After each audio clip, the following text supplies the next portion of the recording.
Hello, I'm Llewellyn, the host of White House Chronicle. I'm joined, as always, by Adam Clayton Powell III, the co-host of this program.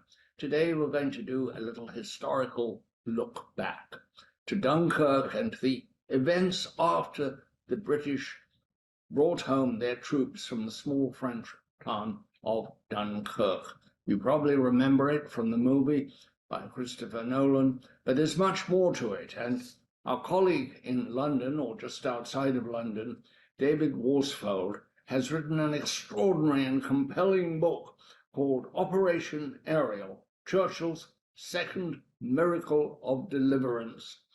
David, welcome to the broadcast. What happened after Dunkirk, and why have you written this book? Thank you very much, Llewellyn. Great to be on the programme. Thanks for asking me. So what happened after Dunkirk? What you've got to understand is that most people, most Brits, let alone anyone else, think that when Dunkirk fell in the early hours of the morning of June the 4th, 1940, that we were out of France. That was it. There were no British troops left, and that was the end of the story. And the focus turned then to defending the British coast and obviously repelling the onslaught of the Luftwaffe in the Battle of Britain. However, there is a fantastic story of what happened after Dunkirk, because when the Germans advanced into France through Belgium, Holland and Luxembourg, they actually cut the British Expeditionary Force, which was the force of about 450 to 500,000 troops we'd sent to France to support the French. They cut it in half, and nearly half were south of the German advance and couldn't get to Dunkirk, right up on the North French coast near to Belgium. They were still in France. There were about 180,000 British troops still in France. There were 25 to 30,000 British civilians trapped in France because Dunkirk was a military evacuation. So Operation Ariel is the story of what happened after Dunkirk. Why did I write the book? Because no one else has. It's an untold story. It's one of the last great untold stories of the Second World War. David, some perspective. This is more than a year before Pearl Harbor, which we mark every December as America's entry into World War II. So during Dunkirk and Ariel, the US is not at war, but Europe is. And in Europe, things are going pretty well for Hitler and the Germans, aren't they? He took the Allies by surprise. The war was declared on the 3rd of September 1939, but very little happened for quite a number of months, called the Phony War. There was a great standoff. And then, of course, the Germans attacked Norway. We sent a force over to Norway. That went all a bit wrong. And then he caught everyone on surprise. 10th of May 1940, he attacked through the Low Countries, particularly through the Ardennes forest, which the French and the British had thought was almost impenetrable to the German tanks, the Panzer divisions that were the spearhead of the German onslaught across Europe. Like the French had this hugely fortified defensive line between their border and the Germans, called the Maginot Line, which was impenetrable, and a lot of the British Expeditionary Force was posted behind that as part of that defensive line. But Hitler bypassed it and caught everyone on surprise, and the whole thing went down like a sort of row of dominoes. Holland fell, Belgium fell, and then all the pressure was on France. Could France stay in the war with British support? But slowly, the Germans just squeezed and squeezed and squeezed. When did Churchill make the effort for a second Dunkirk, less dramatic, because it was spread out all along the French coast? There is a continuous story from Dunkirk, and there's a very important element of it which again gets overlooked. Soon after Dunkirk, the French came up with a plan for what they called the Breton Redoubt, the Brittany Peninsula that sticks into the English Channel and the Atlantic. They came up with this idea that they could form a defensive line and hold on, no matter how far the Germans advanced into France, whether they took Paris, the rest of France, they could hold this peninsula. Churchill loved that idea. So 4 days after Dunkirk fell, he sent 2 large divisions into France. So after Dunkirk, we were sending more troops back to France. We sent the whole of the Canadian 1st Division, which had just arrived in the UK, and the Lowland Division were sent to France to reinforce this Breton redoubt. Unfortunately, the day it arrived, which was June the 10th to the 11th, the French changed their minds. They decided they didn't have the resources to support this long defensive line to create this redoubt. So they chucked it in. Churchill had really encouraged them to try and make that plan work. So the first thing we had to do was bring back the 10,000 troops we just sent back. So we did that, and then it became quite clear that the ability of the French and coordinating with the British, the communication between the French and the British at this stage was very, very fragmented, and it became clear that it was very unlikely that we were going to be able to hold on to France, because the French were collapsing quite quickly. So we then ordered an evacuation of the remaining 170, 180,000 British troops, the British civilians. There were 2 large Polish divisions in France, itching to fight the Germans, who the French wouldn't use. There was a whole Czech division in France, which never got used. And Operation Ariel got all of them out, as well as the British troops and the civilians. A word here about the stakes. You're talking about, 250,000 people. If they had remained trapped in France, what would have happened to them, and what would have happened to the war effort? Well, if they'd remained in France, they'd have been captured. We did lose 1 large division, the Highland Division, which had been defending the Maginot Line, fought its way all the way across France to the French coast of Saint-Valery, and he got trapped there, and 11,000 were taken prisoner. What would have happened if we hadn't have launched Operation Ariel is the other 190,000 would have been taken prisoner. You get into the realms, Adam, a bit of counterfactual history here, don't you? It's the what if. What if we hadn't brought, say, 200,000 troops back? And in Operation Ariel, we managed to bring a reasonable amount of equipment back. Off the beaches of Dunkirk, we couldn't bring heavy equipment back. So if Operation Ariel hadn't been launched, hadn't worked, we wouldn't have had those 180, 190,000 troops. A lot of equipment would have been lost. And would that have given Hitler a bit more incentive to launch Operation Sea Lion, which was going to be his invasion of Britain? Would he have thought that we were that much weaker? There's lots of ifs there, Adam. It's you can take a guess that he might have thought we were more vulnerable and would have launched the invasion, and we would have been stretched to defend it. The thing, David, which caught the imagination, the British imagination, and indeed the world imagination because of the movies and books about Dunkirk, was the use of small fishing boats, pleasure boats, everything that floated over to Dunkirk, essentially, and brought some troops home.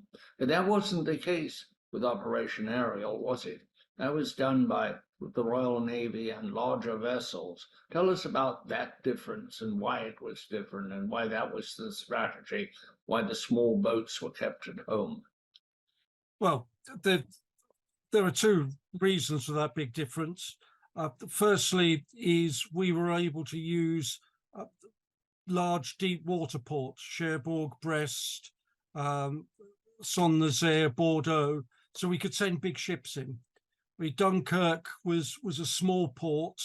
It had, well, by the time we were evacuating, it had 1 pier left that you could moor a large ship up against. So the little ships were really, really important. What happened is the big ships sat off the coast, and this armada of little ships ferried troops from the beaches to the ships. We didn't need that in aerial because we had access to large deep water ports. And secondly, of course, you were then asking, by the latter stages of Operation Aerial, we weren't talking about the Channel ports, we were talking about the Atlantic ports in the Bay of Biscay. Well, that's not somewhere to send little pleasure craft used to taking tourists up and down the River Thames. It's too frightening. There were little ships from Jersey. The St Helier Yacht Club sent 20 little ships, and they were seriously little ships. I can tell you, I've seen some of them, to rescue the demolition crew from San Malo, because as the ports fell to the Germans, we tried to do as much damage to them as possible and sent in demolition crews. The one in San Malo got stuck, and the call went out from the British Admiralty to the St Helier Yacht Club, can you rescue our demolition crew? And they promptly sent 20 small ships over. So there is a touch of that romantic story of little ships in Operation Aerial. It is there. But the use of larger ships also led to some things that didn't go well. Part of the operation is what I believe was called Britain's largest maritime disaster up until then. Absolutely. Yeah, which was the sinking of the Lancaster on June the 17th, just off the port of Saint-Nazaire at the end of the Loire estuary. It is the largest loss in British maritime history, dwarfs the Titanic. No one knows for sure how many died. The Lancaster was a Cunard liner, which had been requisitioned earlier in the war as a troop ship. It had already evacuated troops from Norway. It was tried and tested for this sort of operation. It was licensed in its life as a luxury liner to hold around 1,600 passengers, about 500 crew, I think it was. It taken on board about 5,000 to 6,000 people by time it was ready to leave Saint-Nazaire. And what happened is the captain decided to wait outside the port for a destroyer escort because he was worried about a U-boat activity and being torpedoed. The shore commander, the British shore commander at Saint-Nazaire, begged him to leave because he was worried about air raids. Unfortunately, it was the air raids that got the Lancaster. It was dive bombed. It sank in just 20 minutes, and about 2,500 were rescued. So we were looking at 3,500 to 4,500 probably died. There were no accurate records kept of how many were boarded any of these ships. From the middle of May to the end of June, every ship that left France for Britain was overloaded. So that some people say there should be an inquiry into that. Well, that's a non-issue because every ship was overloaded. Simple as that. They had to be.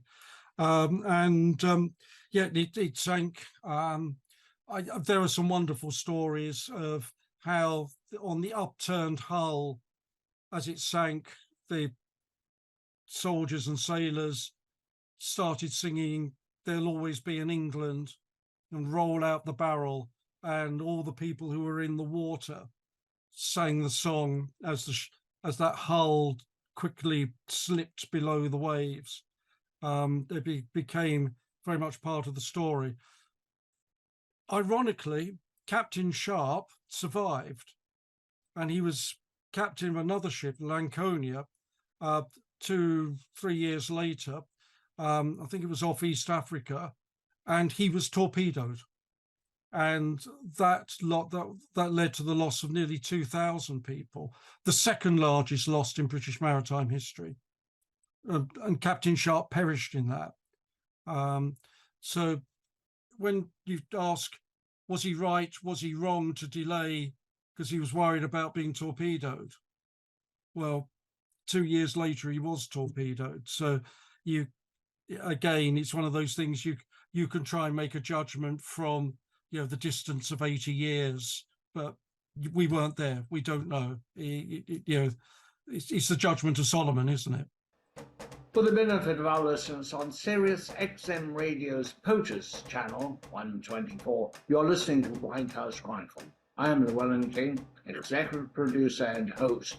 Co-host Adam Clayton Powell III joins me. Our guest is David Worsfold, author of Operation Ariel, Church's second miracle of deliverance. White House Chronicle airs nationwide on PBS and public educational and government access channels, and worldwide on Voice of America television and radio in English. Subscribe for full episodes of White House Chronicle each week as a podcast on Apple, Stitcher, or your favorite audio platform.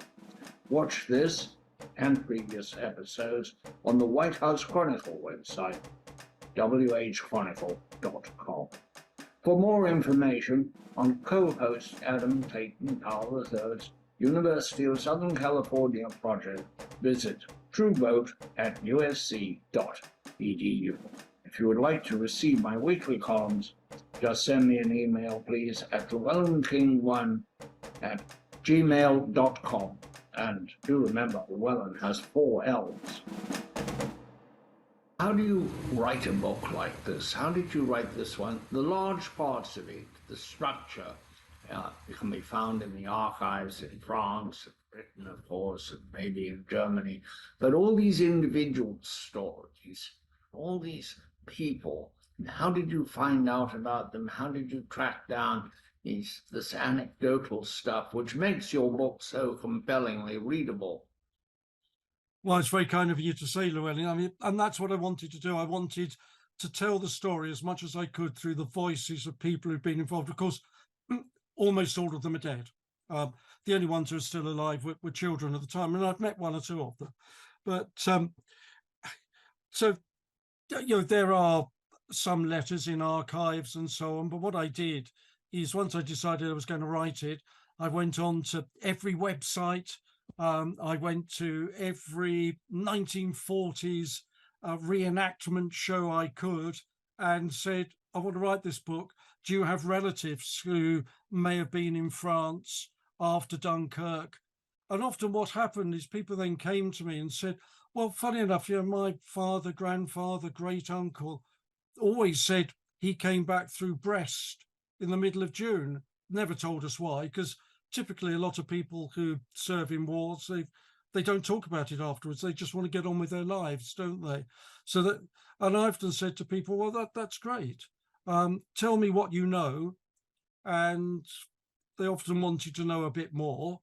And I said, well, I'll try and help you with all the archive material I've got. Well, the deal is, if you've got letters, postcards, anything, will you share it with me? And the number of people that came forward, because they were desperate to try and find the context and understand their own relative story. So they were only too willing to help me. And that so many of them, as you say, Llewellyn, they've shared wonderful stories that just bring it alive. And then you find some gems in archives.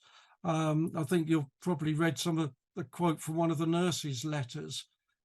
There's this file in the British National Archives in Kew of letters that the senior nurses that were on the hospital ships that went back time and time and time again.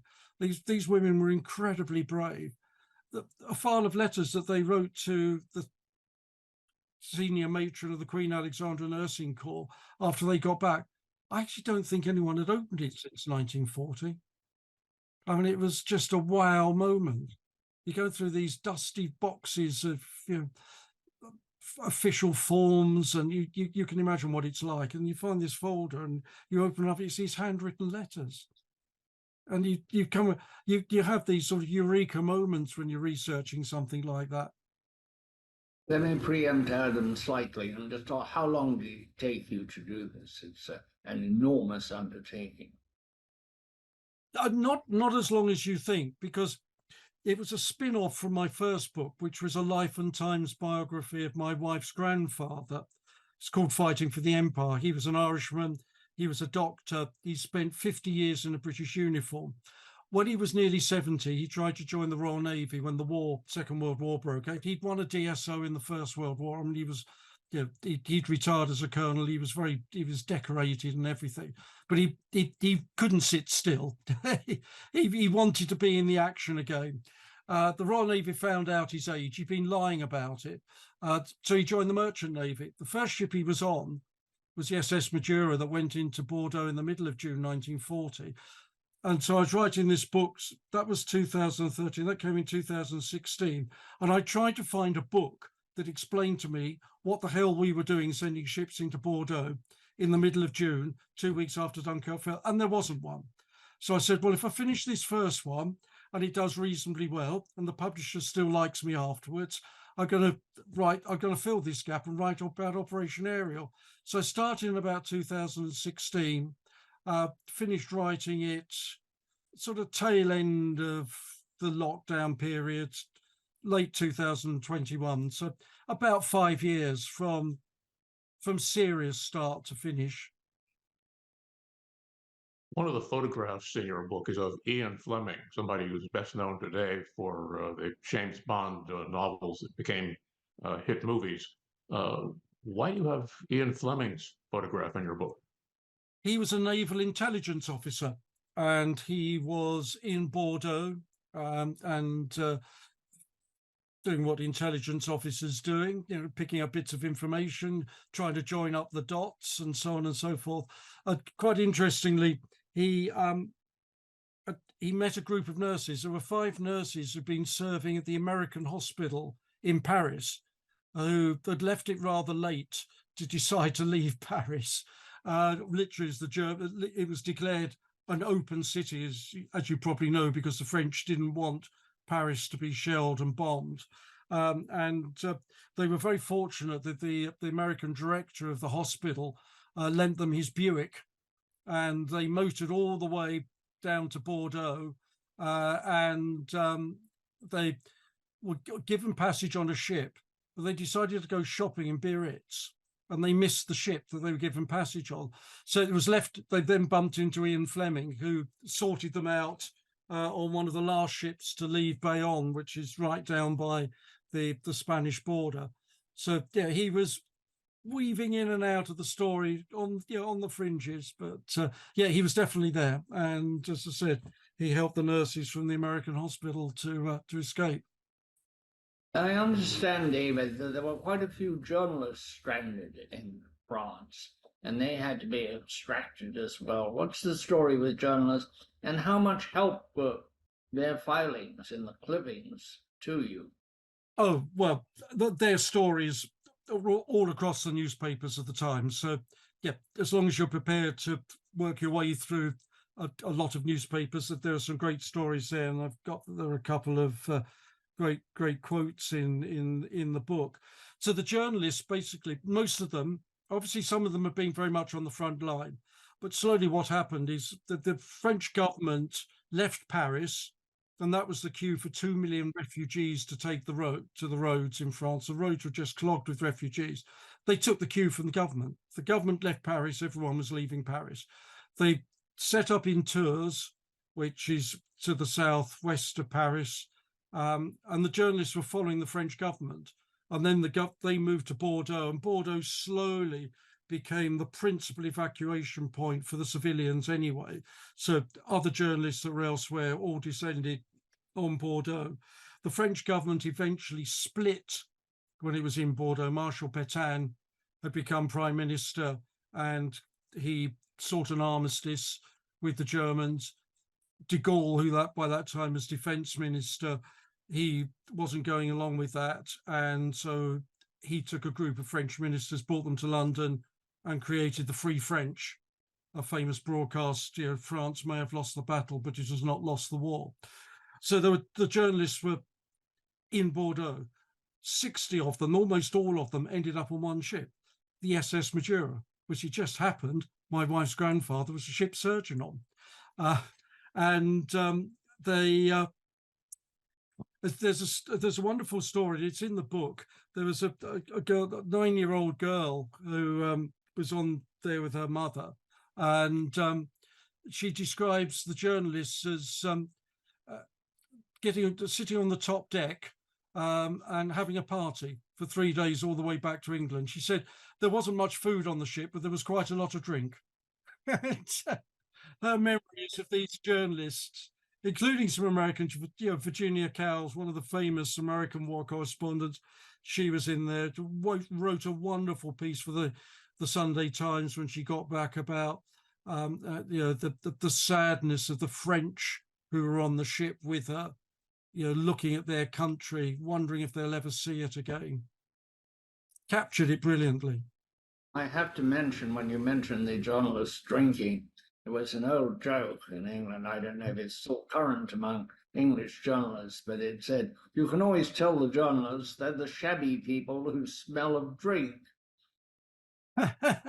Well, there are stereotypes and stereotypes, Llewellyn.